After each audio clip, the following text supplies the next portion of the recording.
Alright, today I'm replacing the washer fluid pump on a 2011 Kia Sorento.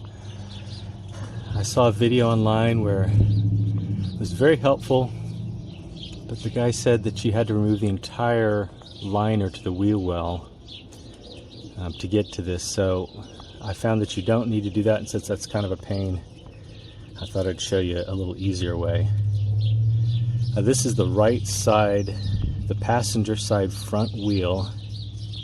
And as you can see, I have already pulled out slightly these clip screws so that you don't have to see me struggle to do that. But there's one right up here, there's one back there, and then underneath this little lip are two down there. So the first thing you need to do is pop those out. If you've never done that before, I'm sure there's lots of videos to show you how, but you basically use a flathead screwdriver, a couple of them, and gently work the Phillips head screw out, and then use the flathead screw to pull the rivet all the way out. So anyway, I'm gonna pause and take that off, and I'll be right back. All right, so you can see I've worked this out. I'm gonna pull this around, just carefully bend it, and just set it like that. And now hopefully you can see that washer fluid pump right there. And there's a little tab on the top. And hopefully I can do this with one hand, but as you can see, that's going to pop up.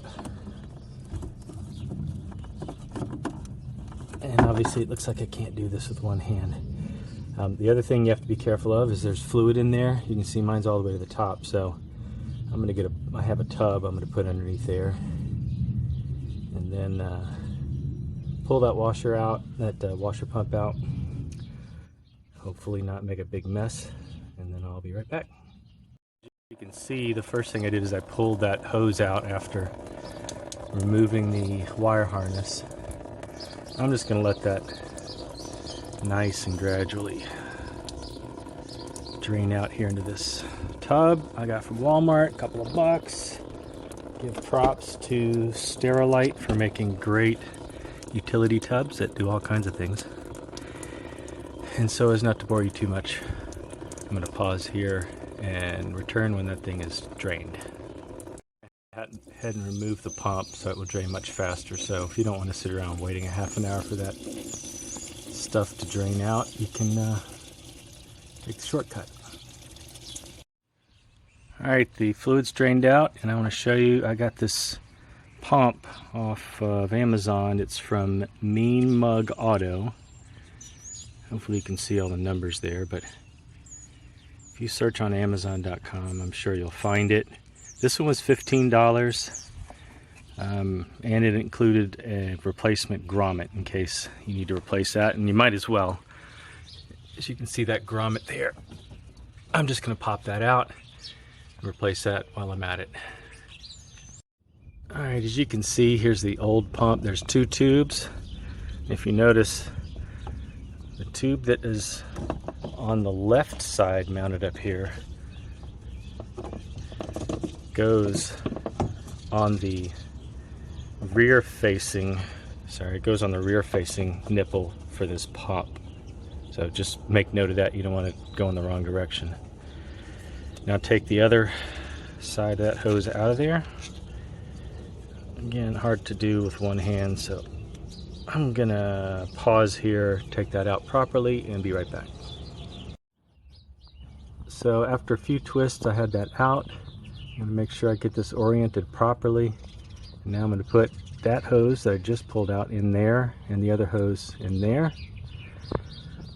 Pop that back in to that grommet, and connect the wiring harness. This guy right here. Real simple. Be right back. So as you can see, I've got it back in there. I'm not going to close this up yet because I'm going to fill the washer fluid up, make sure everything's nice and tight and sealed properly, and then I'm going to test it because I'd hate to have to do all this all over again. So I'll be right back after I've done that.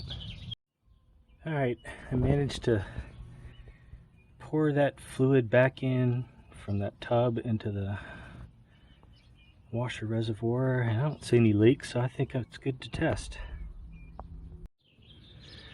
So I've replaced the pump, made sure it's working, put all the trim back, and I just wanted to show you the motor. Couldn't see that from the outside, but once I got it off, you could see a great big crack, and it's clearly been swelling. So bad motor. That was a $15 repair. Probably would have been $300 at the dealership, so hopefully you found this helpful. And now for the final test. Let's see if they work.